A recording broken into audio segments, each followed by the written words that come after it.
ইসরো এর নতুন সিইও হলো ডাক্তার ভি নারায়ণ, যিনি ইসরো এর দায়িত্ব গ্রহণ করেছেন।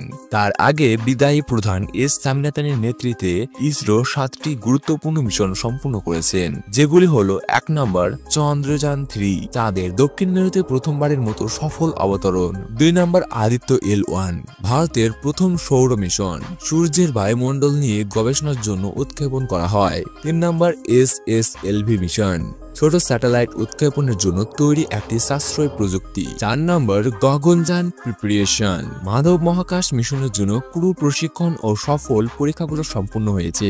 5 নম্বর পুষ্পক RLV, পুনর্ব্যবহারযোগ্য রকেটের সফল অবতরণ পরীক্ষা, যা খরচ কমাবে। 6 নম্বর ওয়াসান স্যাট 3, সমুদ্রপৃষ্ঠ ও জলবায়ু নিয়ে গবেষণার জন্য নতুন স্যাটেলাইট উৎক্ষেপণ। 7 নম্বর আর্টেমিস চুক্তি, নাসার সঙ্গে চুক্তি করে চন্দ্র গবেষণার নতুন অধ্যায় শুরু।